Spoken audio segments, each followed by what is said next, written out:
Oh, we rise, we unite, from the mountains to the sea, warriors for the love, you and me. Good evening, everyone. Welcome to Rainbow Warriors 101. Again, it's my honor to have my good brother, Lance Beem, with us, one who is working to make a difference here on Mother Earth.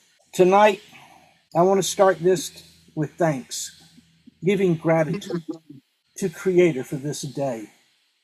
With that being said, Creator, I thank you for this day, and I put down some Cherokee tobacco here that I was just gifted this past weekend. As we begin tonight, I call on Brother Eagle to come and give us that sight that we receive these lessons this evening. And Brother Wolf, that we're able to take and we're able to walk with them and to grow with them and not do damage, and to bear that we here as Rainbow Warriors, we come together, we fight together, we hold the line together as one family, strength. And for Brother Buffalo,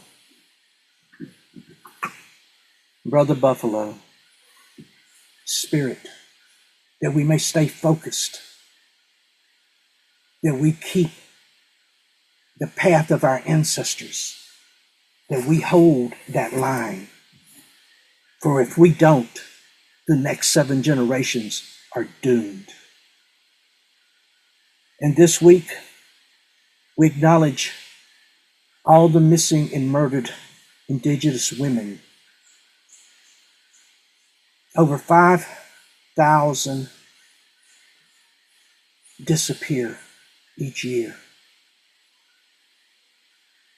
The death rate among Native American women, especially in Canada, is 10 times higher than the national average. So keep them in your prayers. Keep your eyes open. Before we are the change, we are the difference that Creator makes in this day, in this time, here on Mother Earth. Aho. Thank you, Creator. Brother Lance, we gonna dig in tonight and talk about micronutrients, making our plants healthier so that we are able to make these physical machines healthier. Yeah. So, brother, I'm turning the floor over to you. Okay, thank you. Thank you again for the invite. We got started last week on things having to do with NPK, that's nitrogen, phosphorus, and potassium, considered the macronutrients. Depending on what university you go to or how old you are, the rest of them were called, those are macronutrients. These that we were talking about since would be like the 14 others, which would be considered micronutrients. So macronutrients are the ones where you have to put on gobs of nitrogen, phosphorus, and potassium in large amounts so that it can help build and generate from roots to shoots to flowers to fruit. In that cycle, it is the builder of the home. And the micronutrients would be considered the essential nutrients that feed the structure. So the NPK would be the structure and the energy. The oxygen in the atmosphere, the CO2 gives us the carbon. The oxygen works with the water to produce H2O, and also to release oxygen to us from plants. And the cycle goes on. So plants cannot consume nitrogen the way we do. We consume nitrogen from the form of either from plants. Actually, when we say nitrogen, we're calling them really amino acids. Those, you're more familiar with that. So that's essential for us. And we get those either from animals that feed on plants or we feed on plants. Either way, we're consuming the nitrogen in those forms ourselves, whereas plants are having to convert the nitrogen from the atmosphere into the soil and then turn that into a plant photosynthesis and such to become part of the food chain for the mammals, so to speak. Okay, that insects too, things like that. So in the cycle of life, there are in plants 17 essential nutrients. Without those nutrients available in the plant, there's a leaky valve. The plants could grow, but not to its maximum potential. It would be deficient in something that would later be important, such as iron, such as potassium, such as a list of them, sulfur, many things. These are the micronutrients. So the weight difference would be 100 pounds to, a couple of ounces in relationship to size. The 100-pounders would be the NPKs. The rest of them would be micronutrients. However, they're essential. So as much as we have bone, skin, and flesh underneath, we also have these micronutrients that we require, and we normally get those mostly from plant life and somewhat diluted from animal flesh, so to speak. So we are going to go through this very shortly, and then I'm going to have these YouTubes I like. I've spent quite a bit of time in the last 2 days looking for the best YouTubes I thought would be essential to this conversation, and I hope you enjoy it. A couple of them are 5 minutes, a couple of them are maybe 10 minutes long, and we can talk in between. Okay, so I'm going to start with this one, and when I'm done, I'll stop.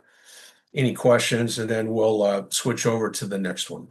That plants need to grow and thrive. These nutrients fall into three categories: primary macronutrients, secondary macronutrients, and micronutrients. And, of course, the most fundamental building blocks: carbon, hydrogen, and oxygen. 1. Fundamental building blocks: carbon, C, hydrogen, H, and oxygen, O. Carbon, hydrogen, and oxygen are the foundational elements for plant growth. Plants absorb carbon as carbon dioxide, CO2, from the atmosphere, which they use to produce energy through photosynthesis. Hydrogen and oxygen are obtained from water, H2O, in the soil, supporting cellular structure and energy transfer. Through photosynthesis, plants convert CO2 and water into glucose, which provides energy, and release oxygen into the atmosphere.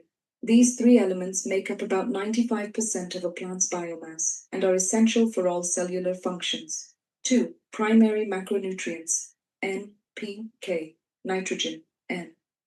Nitrogen is crucial for plant growth, forming the basis of amino acids, proteins, and chlorophyll. Plants rely on soil bacteria to convert nitrogen from the atmosphere into forms like ammonium and nitrate, which they can absorb. Phosphorus, P. Phosphorus is vital for root development, energy transfer, and seed formation.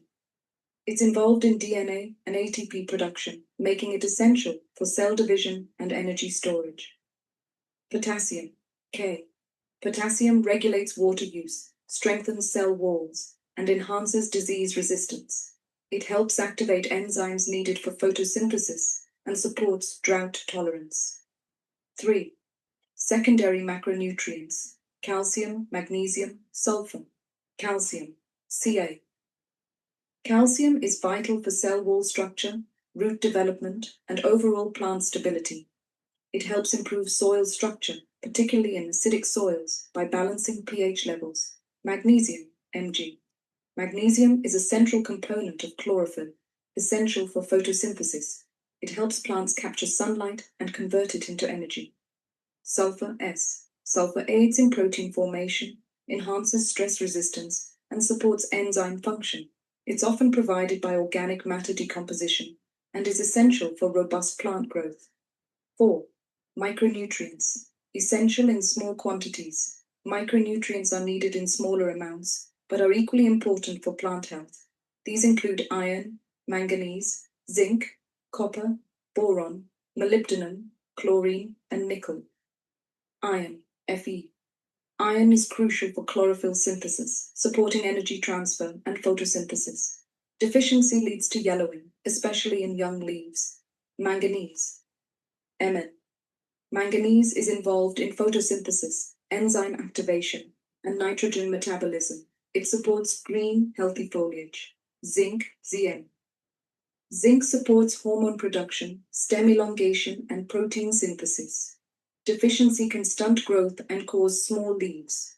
Copper, Cu. Copper is essential for reproductive growth and lignin synthesis, strengthening plant cell walls. Boron, B.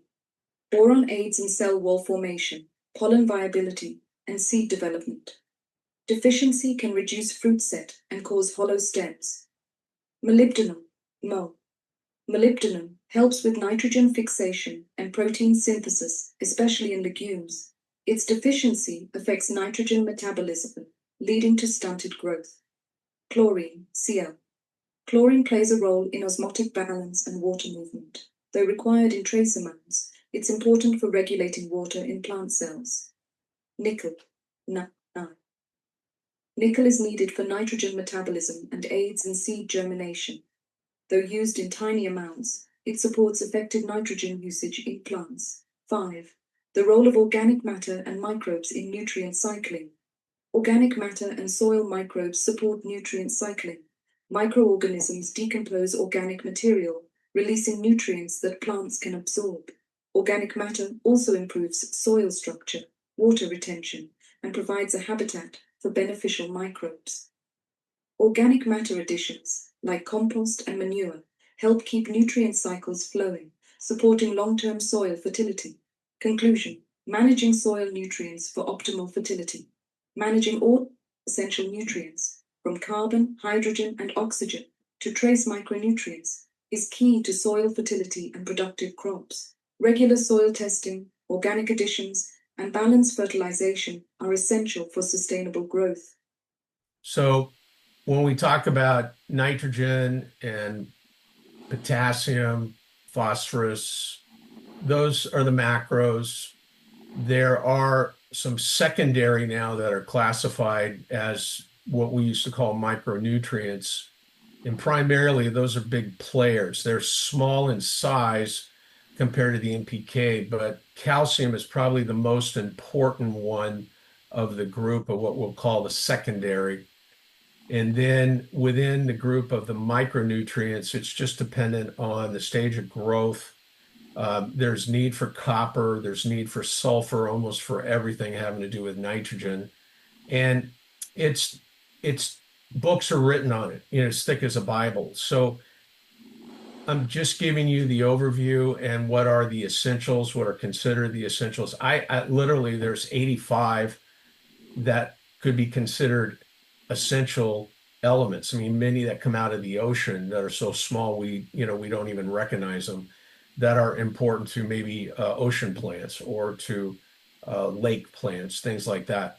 But for us, for the plants that we've domesticated, it's essentially 17, which includes the NPK. Also, don't forget that without the CO2, I think I mentioned this before, the oxygen and what's last? The CO2, the oxygen, and the carbon source. That you need carbon, and the plant's made up of 75 to 90% carbon, and everything else is just water and minerals. Lance, brother Chris has a question. He's got Okay. his hand up. Yes, sir. Yeah, Lance. As far as getting some of these micronutrients naturally, is there certain types of plants that we can plant that are called subsoilers that send down the deep roots to pull up the micronutrients that's in the deeper soils and then decompose them in the garden as compost? Yeah. Get it? Yeah. So one of the main things is in the soil, it's taking a lot in that needs to be broken down by microbes. And so microbes would be considered some of those that break things down into basic elements. It's not likely that most plant roots take up large structures that are in the soil, they have to be decomposed, and those are important. That's why organic farming is oftentimes better at prolonging. It'll take a large chunk of something that's tied in with, say, it's manganese or it's magnesium or it's copper. Well, those are tied up into structures like rocks and things like that. I mean, basically a very micro size. Those have to be broken down into basic elements that are then escorted up to the root tip and then drawn up like a straw into the plant and then dispersed. So they have to be in very small sizes. The difference between the organic way of farming is that if you can take a lot of the remnants of plant material and break them down into the soil, they will carry over a lot of the nutrients that they took out of the soil in the past because the plant really is just building itself up into carbon. Yes, it needs the essential elements to become a structure, become a fruit, become a flower. But ultimately, a lot of the use of the nutrients are either left in the progeny, which would be the fruit, or it's left in the plant that then desiccates, dies, and releases again many of these nutrients that it had it taken up out of the soil before. And I'll give you a little presentation on that in a minute.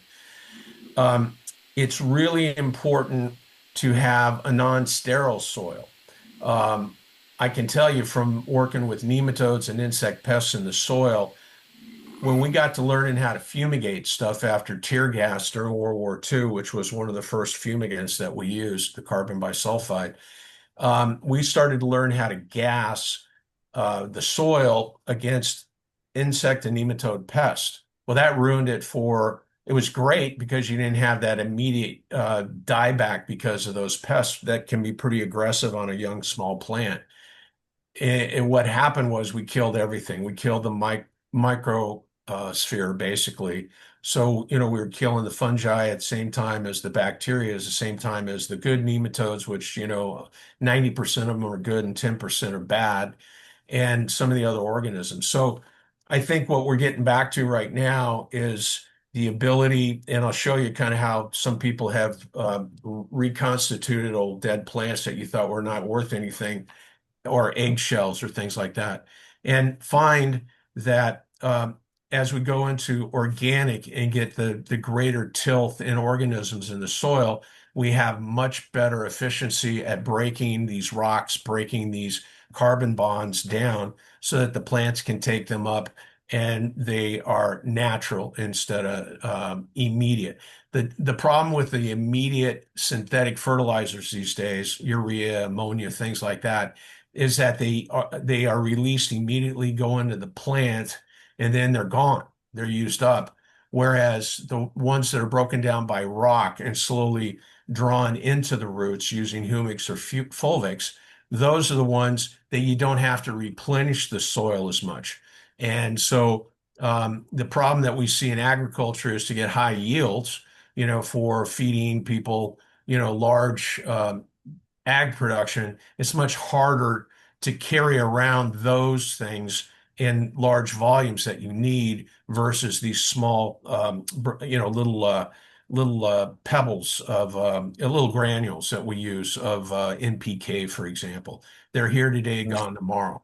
So I think I can't speak for the large farmers because the large farmers still are under this financial obligation to farm big and to grow, big corn and big soybeans and everything else. But for your backyard garden, for some of our native lands where you have 5 acres, you have 10 acres, or whatever you have, it's very doable to do this the natural way. It's not to say that, the synthetic ones are bad, but they have their major disadvantages that they're leaching into the soil, leaching into the water. They're transferring down the streams. The side effects are bad for habitat as well. Yeah, I think we're all moving away from that for sure. That's not the problem. So it's really, I follow Joel Salatin. I know you know who he is, I imagine. Yeah. And I like his methods and everything that he does. He's so methodical. how he records everything, and he does it himself. So he seems to be. I've been following him for about 5 or 6 years now, and I like his style mixed with the Savory Institute, with the mob grazing. That's to build it back. You got to build the soil back. We have to build it. If you're not making at least 3% increase in soil every year, then you're not doing See a something. metallic or bronze. You're right. And right now it is more critical than any other About time in our nutrient history deficiencies in because plants. farms have poisoned our youth. They poisoned us. They poisoned our children.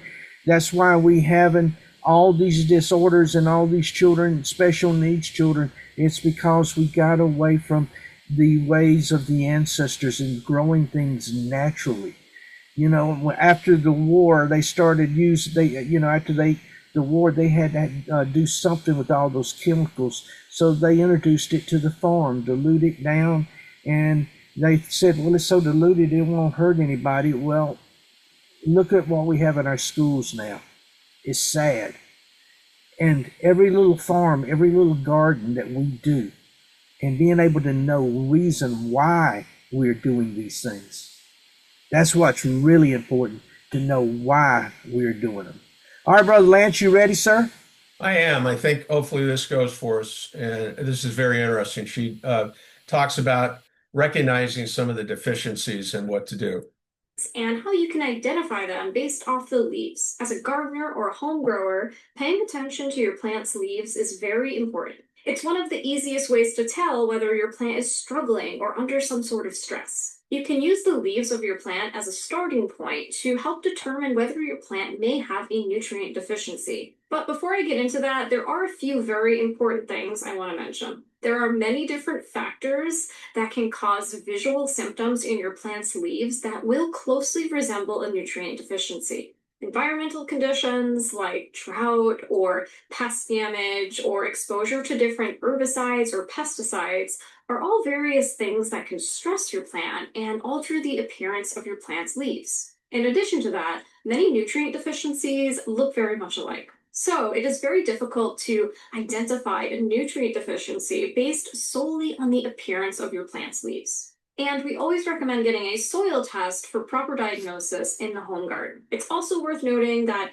you're more likely to have a nutrient deficiency with container plants or house plants that you may be growing inside, because plant roots are very good at searching the soil and getting the nutrients they need in the garden. So if you notice your plant's leaves turning yellow and you've already ruled out all other causes, you may want to consider a nutrient deficiency. So where's the best place to start when you're investigating this? When a plant has a nutrient deficiency, symptoms will either show up on the older leaves or the newer leaves, depending on how mobile the nutrient is. This is a great place to start when trying to determine what nutrient your plant is deficient in. Deficiencies of a mobile nutrient, like nitrogen or phosphorus, will first show up on older leaves. And this happens because as the plant prioritizes new growth, it actually pulls the nitrogen from the older tissues. On the other hand, to have a nutrient deficiency with container plants or house plants that you may be growing inside, because plant roots are very good at searching the soil and getting the nutrients they need in the garden. So if you notice your plant's leaves turning yellow and you've already ruled out all other causes, you may want to consider a nutrient deficiency. So where's the best place to start when you're investigating this? When a plant has a nutrient deficiency, symptoms will either show up on the older leaves or the newer leaves, depending on how mobile the nutrient is. This is a great place to start when trying to determine what nutrient your plant is deficient in. Deficiencies of a mobile nutrient, like nitrogen or phosphorus, will first show up on older leaves. And this happens because as the plant prioritizes new growth, it actually pulls the nitrogen from the older tissues. Okay. Sorry that I skipped that back, but I wanted to repeat that. It's very easy once you get the chart and look at either older leaves or younger leaves, what kind of deficiency you have. What you'll typically see on green leaves is there'll either be an additional purple, and that's a stress that we'll talk about later, but the yellow and the green will be different depending on if the lower leaves are losing nitrogen and phosphorus. They'll have a different look that will be on the older leaves. And on the newer leaves, if things aren't transferring in, let's say calcium or something like that, that will show a sign of deficiency. When we get into the micronutrients, they'll also have like a full yellow leaf that comes out, but it has green veins. And then there's another one where it has the green showing inside, and it's very pale green on the veins. And those are identifications of what deficiencies. It might be a boron, it might be a calcium, it might be a potassium, something like that. But why I'm showing you this is because for you and I don't need to go to a scientist, or I don't need to send a lab sample in. I can just look on a chart, and I can show you where those are. But you'd be able to see them just even if you called it up on the internet or watched the YouTube. Okay, all right.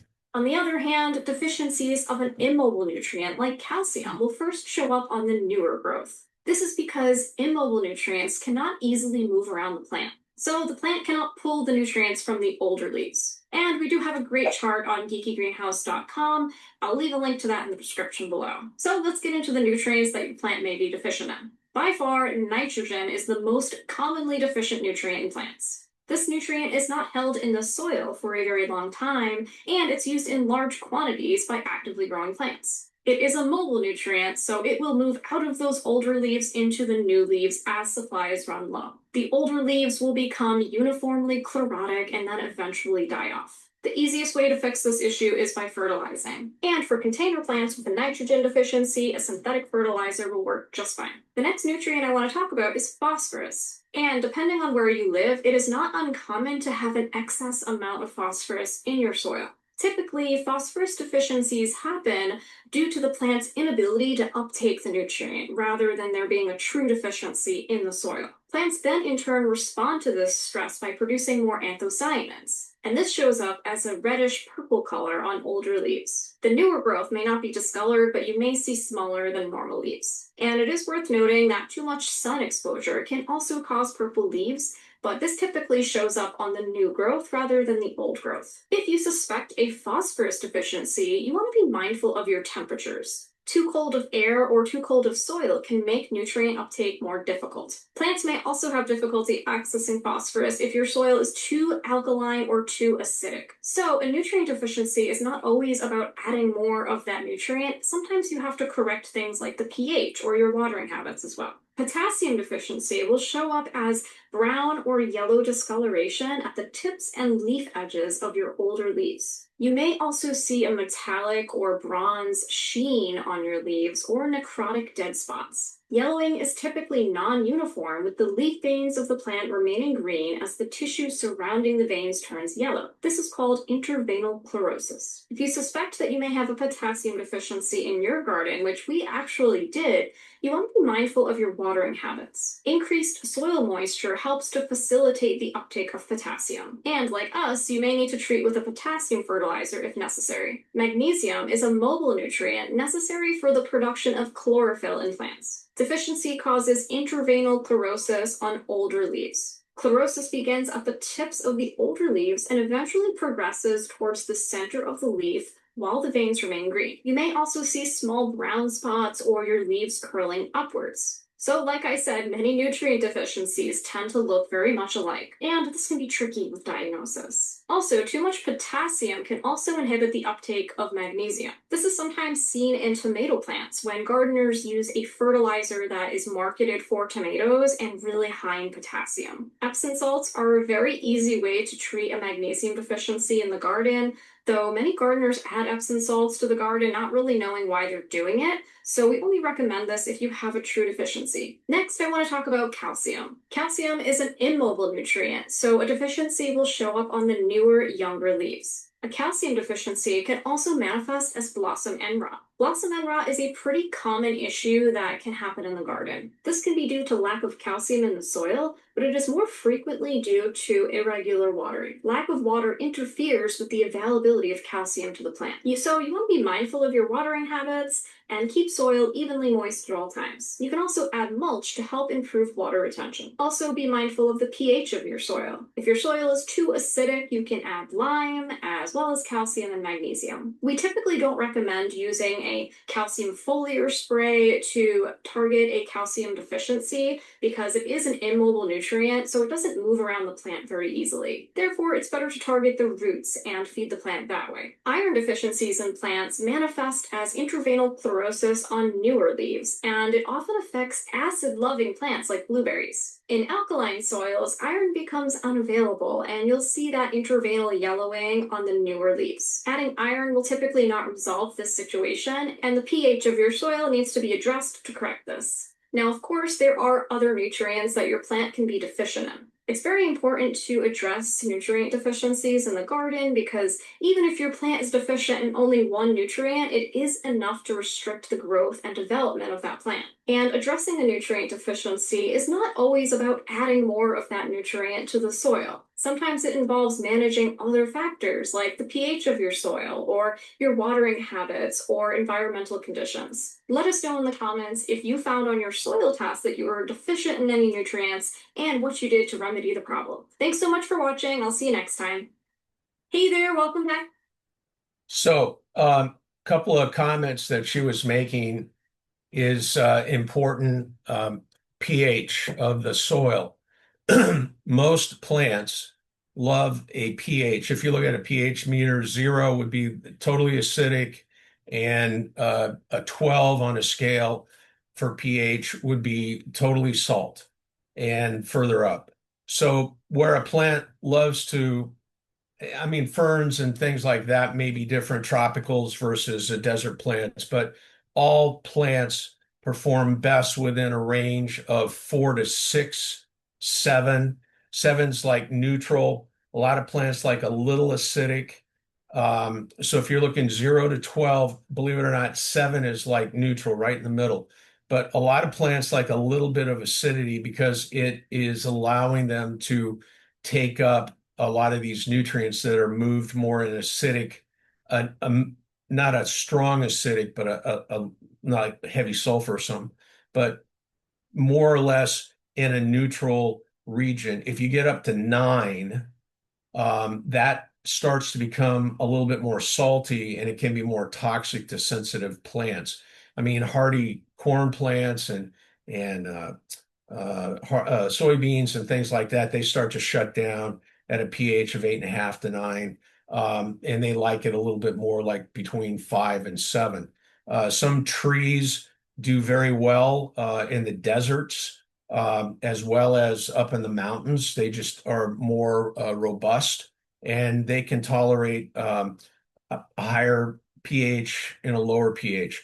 But all of them, in reality, a lot of things start changing. Bacteria does not reproduce well in acidic soils. Bacteria are some of the main contributors, probably 90% of what breaks down a lot of the nutrients into basic elements. You know, they release these enzymes and they reproduce very quickly under perfect conditions and very, very slowly under, you know, acidic or very high pH. So just pH plays a major role in this. And when you see these deficiencies, she's absolutely right. The nutrients may be in the soil, and there's a lot of carryover of micronutrients each season when plants start to break down and they release those micronutrients back into the soils. If the pH is off, those micronutrients might be there, and you go ahead and put those micronutrients on again, and they're not doing much. And so soil pH adjustment, there are certain macro things you can do, and there's certain liquid things that you can do. One of the best things I've seen is using humics and fulvics, because humics and fulvics tend to protect the plants under these wider ranges by actually grabbing onto those and moving them in into the root as a helper, like catching a taxi cab and going all the way into the city. So let me get out of this one, and I will be with everybody in just a moment here. So I like that analogy. Thank you. It found the right path through that stem and right on up, sending that nutrient all the way, like giving it a little nitrous oxide in an old 71 Chevelle, you know. Yeah, I do. All right, so I'm gonna go to this one now, and hopefully I get this right. Where am I going? I'm going in here, and I'm going to take this out. Mel, you'll edit this part, I'm sure. Yes, all of this will be edited, and it'll be up for distribution either later tonight or in the morning, because we try to have everything ready for all of our First Nations people. A tomato plant at the edge of a backyard. In case the plant, a tomato plant at the edge of a backyard. Its leaves have turned the color. Yeah. So we're gonna. This is very interesting, and I think it's kind of leading into what I was just talking about. A lot of the nutrients in that plant that looks dead, instead of throwing that away, you want that to decompose and break down. There's a number of things that you can do in these 5 natural fertilizers that they talk about. You can actually benefit from them. So you could take what's left. Okay, that tomato plant's done. You've picked it, but it's got a lot of nutrients in it. It's got a lot of micronutrients in it. It's not so much you're going to get a benefit from nitrogen. You may get some potassium. I doubt phosphorus. But the main thing is you'll get a lot of the micronutrients that are left in that plant. Don't throw them away. That's where, you can put them into a bin and mulch them and maybe put earthworms in there and break it down. But the other way to do it is to follow these different recipes they have by putting them into liquid, letting them ferment, and basically build up these enzymes, and then utilize those back into the soil. So this is I like this one a lot. So I hope you do as well. Let's see, bingo. Let's play. Color of old paper. The stems sag toward the ground. The flowers that opened last week have already closed for good. Most people see this and reach for the shovel. They pull the plant out, toss it on the compost heap, and tell themselves there was nothing to be done. But soil scientists who study the moment a plant starts to die have found something that changes everything. In almost every case, the plant is not finished. It is simply starving, running out of 1 or 2 specific nutrients that the soil can no longer provide. And those nutrients, every one of them, can be delivered in as little as 48 hours, using items already sitting inside the average American kitchen. 5 of them, to be exact. 5 zero-cost liquid fertilizers that university soil labs have measured, that Amish and Mennonite farmers have used for generations, and that the lawn and garden industry has quietly set aside for one simple reason. There is no profit in a banana peel. This is the story of those 5, what each one does, why each one works faster than anything sold in a bag, and the mistake nearly every home gardener makes that keeps these remedies from working the way they should. 1. The golden elixir of onion peels. Here is a question worth asking before another onion skin gets dropped into the trash. Which part of the onion holds more potassium? The white bulb that goes into the soup, or the dry, papery brown skin that gets peeled off and thrown away? The answer surprises most people. It is the skin. Those outer layers, the ones considered garbage for as long as kitchens have existed, carry one of the most concentrated doses of potassium, calcium, magnesium, and iron found anywhere in the produce aisle. They also carry a compound called quercetin, the same compound that makes red wine, apples, and blueberries good for the human heart. Inside a plant, quercetin does similar protective work. It shields leaves from harsh summer sun. It slows the spread of fungal infection. It steadies the plant's internal chemistry when a heat wave or a cold snap rolls through. Now here is where the story gets interesting, because this is the moment most gardeners make the wrong turn. They hear about onion peels, and they imagine digging the skins straight into the soil, expecting them to decompose and feed the roots. That method works, but it takes weeks. The nutrients stay locked inside the dry fibers while the plant above continues to wilt. By the time the skins break down, the plant is already gone. The real trick is water, and it comes down to something most people learn in grade school and forget by adulthood. Water pulls things out of plant tissue.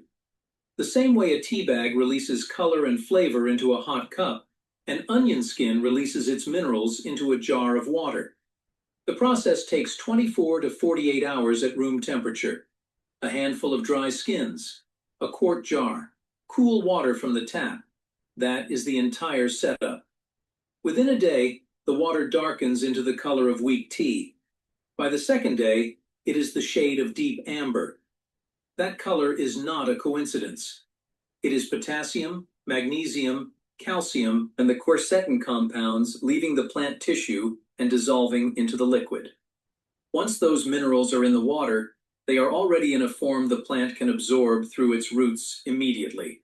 No composting, no waiting, no breaking down. Poured at the base of a yellowing tomato plant or around a pepper that has stopped setting fruit, this amber liquid begins to work within days. The stems thicken. New leaves come in a deeper green. Flower production picks up within a week. And here is a detail most gardening books leave out. The plant's own immune system starts fighting harder. Plants have a form of immunity, and quercetin helps switch it on. Stem rot slows. Seedling wilt fades. The plants that would have been pulled out by the weekend are, instead, still standing at the end of the season. Here is the part nobody on television ever says out loud. No fertilizer company in North America can build a business around onion peel tea. There is no way to package it, no patent to file, no premium shelf space to sell. That is the real reason this method disappeared from mainstream gardening advice over the last 70 years. Not because the blue crystals in plastic bags work better, but because the crystals can be printed with a logo and sold for $9 a box. Onion peel tea feeds the plant directly, but the next ingredient does not feed the plant at all. It feeds something far more important: the billions of invisible workers living in the top inch of every garden bed. And that changes everything about how plants grow. 2. The ancient secret of fermented rice water. What if the cloudy water poured down the drain every evening, the water left over from rinsing a pot of uncooked rice, turns out to be one of the most powerful soil treatments ever studied under a microscope? It sounds like an exaggeration. It is not. Washed rice water carries starches, B vitamins, and small amounts of iron and zinc. Fresh from the pot, it is already mildly useful to the garden. But the real transformation begins a few days later, after the water has been left at room temperature in a covered jar. The liquid takes on a faintly sour smell, like the first hint of sourdough starter. Most people would pour it out at that stage. Doing so would be throwing away the most valuable part. That sour smell is the signature of a microbial bloom. Lactic acid bacteria and wild yeasts have moved in and taken over the liquid. And this is where the research of a Japanese agricultural scientist named Dr. Teruo Higa becomes important. In the 1980s, Dr. Higa, a professor at the University of the Ryukyus, introduced the concept of effective microorganisms, often shortened to EM. His work showed that certain beneficial microbes, when added to depleted soil, could bring it back to life in a matter of weeks. EM formulas are now used on farms in more than 150 countries, and the microbes at the heart of those formulas are the same ones that appear naturally in fermented rice water, for free, with no shipping cost. Here is what actually happens underground when this liquid is applied to a garden bed. The bacteria and yeasts in the water meet the microbes already living around the plant roots. The starches and sugars in the rice water act as a feast. The soil microbiome wakes up, multiplies, and gets to work. Within a single week, the population of beneficial microbes around a treated plant can triple. 1 teaspoon of healthy soil, after this kind of treatment, can hold more than 1 billion living organisms, more than the population of North America, packed into a volume smaller than a coffee bean. And this is the moment where the whole idea clicks for most gardeners who try it. The rice water does not feed the plant. It builds the plant's support system. It is the difference between handing someone a single meal and handing them a working kitchen. Food runs out. A kitchen keeps producing. Now, the common mistake. Nearly every first-time user of rice water pours it on fresh, straight from rinsing the rice. Fresh rice water is mild. It does something, but very little. Fermented rice water, 3 to 5 days old, is an entirely different tool. The smell is the signal. If the liquid does not carry that faint sour tang, it is not ready yet. Skipping the fermentation step is the single biggest reason people try this method once, see no dramatic result, and never try it again. There is also a dilution rule that matters. Fermented rice water should be mixed with plain water at about 1 part rice water to 10 parts water before it touches the soil.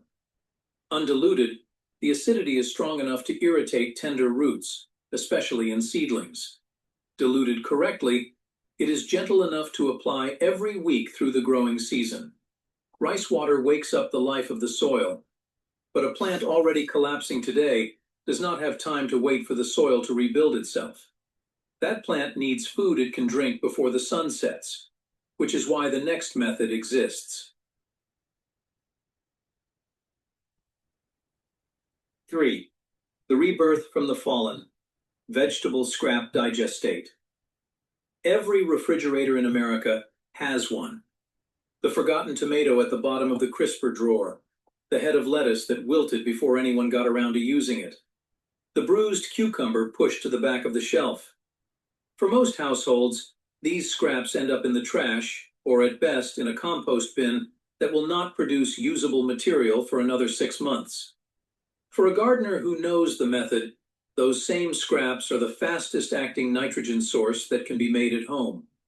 The science behind this dates back to the 1840s and to a German chemist named Justus von Liebig, one of the founding fathers of modern agriculture. Liebig proved something that changed the way farmers thought about soil. Plant growth, he showed, is not determined by the nutrients a plant has plenty of. It is determined by the one nutrient the plant has the least of. This became known as the law of the minimum. Picture a wooden barrel with staves of different heights. The water inside only rises as high as the shortest stave. It does not matter how tall the rest of the staves are. One short stave caps the whole barrel. Plants work the same way.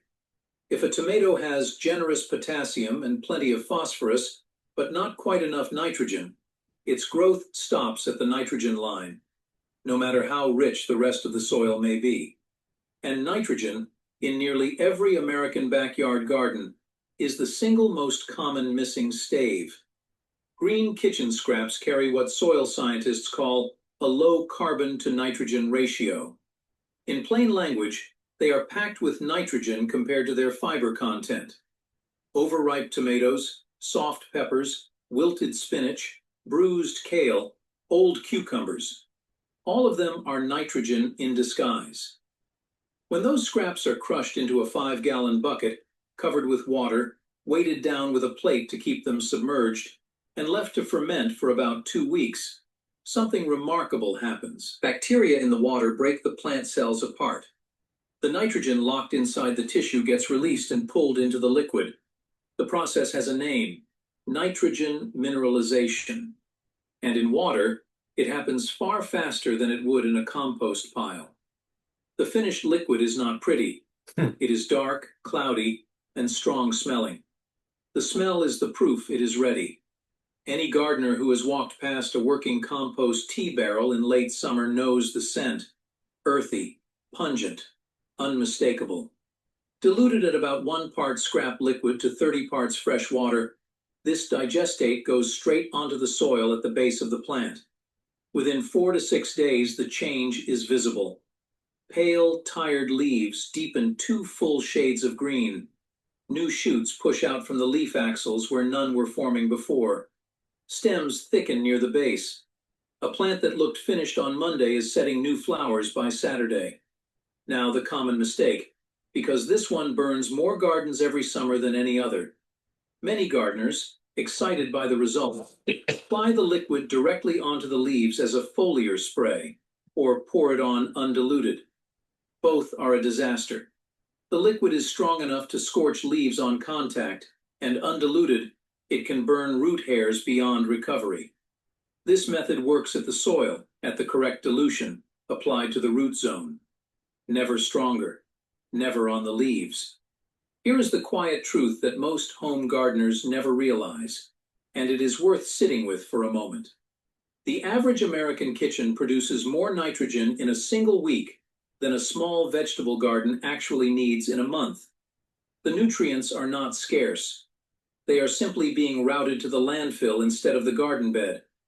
A gardener who redirects even half of that waste stream toward the soil will, within a single season, stop needing to buy fertilizer altogether. Nitrogen solves the hunger problem. But most collapsing plants are not missing just one nutrient. They are missing 5 or 6 at once, in different amounts, all at the same time. For that kind of rescue, a single ingredient is not enough. The garden needs a full recipe. 4. The Alchemist's Brew, a full-spectrum kitchen formula. If every struggling plant has a slightly different combination of deficiencies, what if there were one single mixture, built entirely from items most households throw away every morning before breakfast, that covered almost all of them at once? That mixture exists. It comes together like a recipe, with each ingredient doing a specific job, and understanding what each one actually does is the difference between a half-working tonic and a tonic that can save a plant overnight. Start with 3 familiar items pulled from the breakfast table. Banana peels provide potassium, the mineral that drives flowering, fruiting, and the plant's ability to move water through its cells. A tomato plant short on potassium produces small, watery fruits with skins that split as they ripen. Eggshells, finely crushed, provide calcium carbonate, the building block of cell walls. Calcium deficiency is the cause behind one of the most frustrating sights in a tomato garden: the black, sunken patch at the bottom of an otherwise beautiful fruit, known as blossom end rot. And used coffee grounds, the kind left over in the filter basket after brewing, add a slow release of nitrogen and improve the physical texture of the soil. Now here is a point where much of the gardening advice on the internet is simply wrong, and it is worth pausing on because this myth has been passed around for decades. For as long as anyone can remember, gardeners have been told that coffee grounds make soil more acidic. That is a half-truth that has been stretched into a full myth. Fresh, unbrewed coffee grounds are indeed acidic, but used grounds, the kind that come out of a home coffee maker or a French press, are nearly neutral. Measurement from university soil labs place used grounds between 6.5 and 6.8 on the pH scale, almost exactly where most vegetable gardens want to sit. Used grounds will not dramatically acidify a garden bed. What they will do is add organic matter, feed earthworms, improve drainage, and release nitrogen slowly over several weeks. This is the kind of detail that separates a gardener who has read a lot of blogs from a gardener who actually understands what is happening in the soil. Coffee grounds are useful, just not for the reason most people think. 2 more ingredients take this recipe from good to exceptional. The first is Epsom salt, technically magnesium sulfate. Magnesium sits at the exact center of every chlorophyll molecule in every green leaf on Earth. No magnesium, no chlorophyll. No chlorophyll, no photosynthesis. When magnesium runs low, leaves begin to yellow between the veins, while the veins themselves stay green, a pattern known as interveinal chlorosis. 1 tablespoon of Epsom salt dissolved into the brew delivers a direct magnesium boost that can reverse this pattern within days. A critical caveat belongs right here, because this is where well-meaning gardeners get into trouble. Yellowing leaves can have many causes. Nitrogen deficiency yellows the older leaves first. Iron deficiency yellows the youngest leaves. Overwatering and root rot can yellow the whole plant. Epsom salt is a cure for magnesium deficiency specifically. When the cause is magnesium shortage, the transformation is dramatic and fast. When the cause is something else, Epsom salt does very little, and adding it repeatedly, thinking the problem is just not resolving, can actually throw the soil's nutrient balance off. The lesson: diagnose before treating.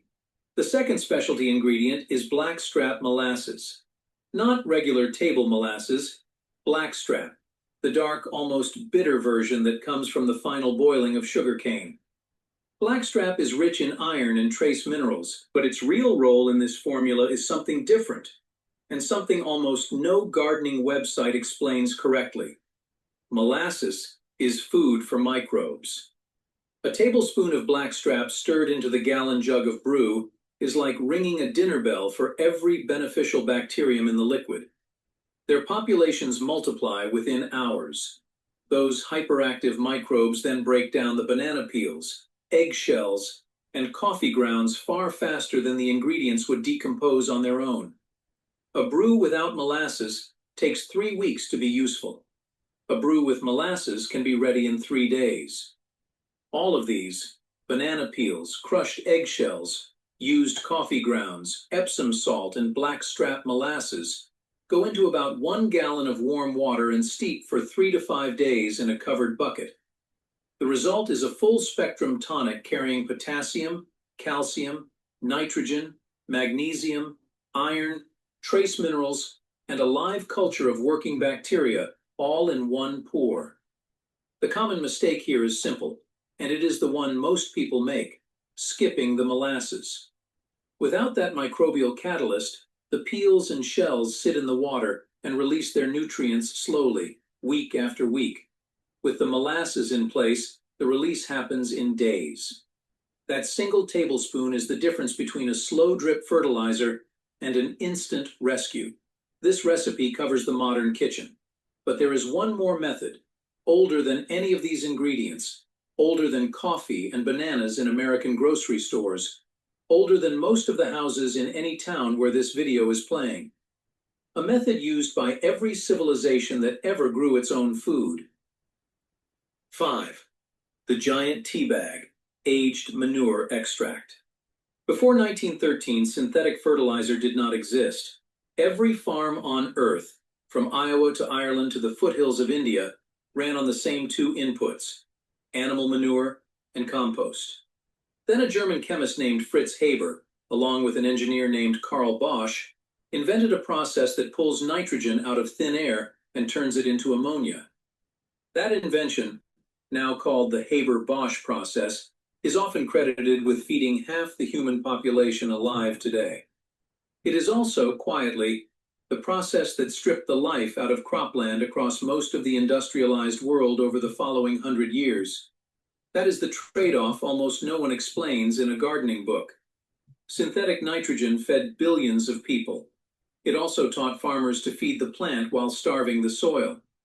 The results are now visible from space: dead zones in the Gulf of Mexico, collapsed soil structure across the Great Plains, and a slow, grinding loss of the microbial life that keeps a garden truly alive. For a home gardener, the old method still works, and for rescuing a dying plant in a backyard, it still outperforms the synthetic version. This method is called manure tea. Among old-time farmers in the Appalachian Hills and the Pennsylvania countryside, it has another name: the giant tea bag. The setup is as simple as any method on this list. A shovel full of aged, dried manure, from chickens, cows, or rabbits, never fresh, goes into a porous sack. An old cotton pillowcase works, so does a burlap feed bag or a mesh laundry bag. The sack is tied shut at the top and dropped into a 5-gallon bucket of water. Over the next 3 to 5 days, the water slowly extracts the soluble nutrients: nitrogen, phosphorus, potassium, and a long list of trace minerals, leaving the solid matter safely inside the sack, where it will not burn the garden and will not carry weed seeds into the beds. Each kind of manure brings a different profile, and choosing the right one matters more than most people realize.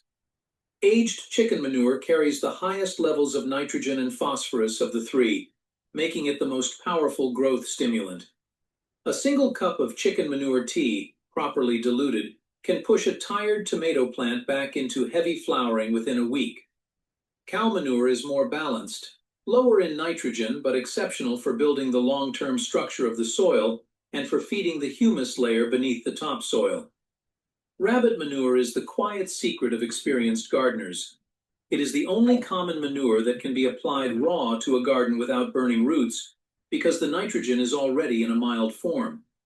Rabbit-based tea is the gentlest option and the safest for young seedlings. Here is the mistake that kills more manure tea gardens than any other single factor: using fresh manure. Fresh droppings from any animal carry too much ammonia. They also carry weed seeds and pathogens from whatever the animal was eating that week. A single bucket of fresh manure applied too generously can scorch an entire row of seedlings within 48 hours. The manure must be aged, ideally for 6 months to a year, before it ever goes into the tea bag. There are no shortcuts on this step. Once the tea is brewed, dilution becomes the next critical decision. The finished liquid gets diluted down to the color of weak iced tea, roughly 1 part tea to 10 parts clean water, before a single drop touches the garden. That dilution ratio is not a guess. It is the line between a tonic that heals and a tonic that burns. Applied at the right strength, a single cup poured at the root zone of a tomato plant can keep that plant thriving for a full week, sometimes longer. There is one more detail worth knowing, because old-time farmers swear by it and modern soil science now backs it up. Manure tea is most effective when applied in the cool hours, early morning or the last hour before sunset. In the heat of midday, much of the nitrogen evaporates before the roots can absorb it. In the cool of evening, the soil holds on to the nutrients and the plant drinks at its own pace overnight. The final result is a fertilizer that combines every essential nutrient a plant needs with the living microbes that help the plant actually use those nutrients. It is the full ecosystem in a single bucket, and it costs nothing beyond what the animals have already provided for free. 5 fertilizers, 5 methods, every one of them already in the kitchen, the garden, or the shed. Conclusion: 5 liquids: onion peel elixir, fermented rice water, vegetable scrap digestate, the kitchen cocktail, aged manure tea. Each one solves a different problem. Each one costs nothing. Each one begins to work within a week, and in some cases inside of 2 days. What ties all 5 together is the principle beneath them. The things most often called waste in a modern kitchen are, in almost every case, the exact inputs a garden needs to come back to life. The gardener who understands this has access to a supply of fertilizer that will never run out, never raise its price, and never carry a warning label. The garden, in return, asks only that its keeper pay attention and remember how the old methods worked. The next time a tomato plant starts to yellow, or a pepper stops setting fruit, or a proud old zucchini begins to fade, pause before reaching for the shovel. The cure is very likely already sitting in the trash can. If any of these 5 rings true, leave a note below about which one will be tried first. Share this video with a fellow gardener who has been losing more plants than they have been saving. And keep the old knowledge alive, because every kitchen that turns its scraps back into the soil is one more small piece of something worth holding on to. Happy gardening. There we go. Yeah, guys, I tried the rice water. Let me tell you, I've got some pictures. Phenomenal. I took a milk jug. I took my rice and I soaked it in the pot. Left it there soaking. Strained it, kept all the liquid, put the top, not tight on the milk jug, but left it like that. About the 3rd day, that milk jug, let me tell you, it was getting big. I loosened the top on it and it done turned white and it was grainy inside. Took it outside. I got water buckets lined up because I aged my stuff. I collect water. I want to, give it time to rest, to get the chlorines and all the other things that come out of city water. So I did the dilution on that stuff, man. When I took that top off, whoo, let me tell you, I thought I didn't go take a shower. But my tomato plants, The Hopi corn. The Hopi corn is just phenomenal. I mean, it's shooting up. My tomato plants. I got tomatoes from that big around to that big around already, and I mean, it's the growth of it. It's been exponential. Just the quickness of what it's doing and maturing and all. I am totally amazed. Little things like this make our lives better and make it healthier for us and getting away from all those chemicals. Lance, I love you, brother. I appreciate what you bring to the table. You Yeah, got you some bet. you got some closing thoughts before I kill the video and we go for free for all? No, I would say that next week we're going to talk about humics and fulvics, and there could be a whole session on that. And then I'm going to try and get back into a little bit of the biological pest control, with the natural plant extracts. And, in that case, again, plant extracts, a lot of them have a dual effect. We get, benefits from the carbon and such, but the other things we get are these are carrying like some high terpene compounds, or they're carrying some latex enzymes that dissolve insects at a certain stage, or they knock them back, or they resist. And we've had just great success internationally with some of these products for the last 30, 40 years that people are unaware of, but now the demand is much higher and they contribute to the soil rather than deplete it when you spray, So hopefully that'll wrap up about 10 of these. I think we've done 6 now or Something like 7. Yeah, Yeah, something like that, brother. yeah. Well, I want to give quick thanks to Creator for these lessons and the difference it's making in my life. And if it's doing it for me and my garden and my family, it can do it for you. And it can do it for the people in Ireland and the people in Africa and the people in South America. It's when we all come together and we step away from corporate greed. You want to take back the world, Rainbow Warriors? We hold the line. We are the difference. We are numbers. This video, by the time it circulates the globe, there'll be a few thousand people that's seen it, and they're turning around and sharing. We are a powerful force. Look what just happened. Look what the Lakota just did with the whales. They stopped the drilling. The youth got out there. We talked about this. Brother Jim and I and Val, all of us, we talked about this. We talked to the youth council. They went out and held the line. And they were the difference. We here, we're the Rainbow Warriors. And we make the difference for the 7 generations to come. For that, Creator, thank you. Aho. Thank you. Oh, we rise, we unite, from the mountains to the sea, warriors for the love, you and me.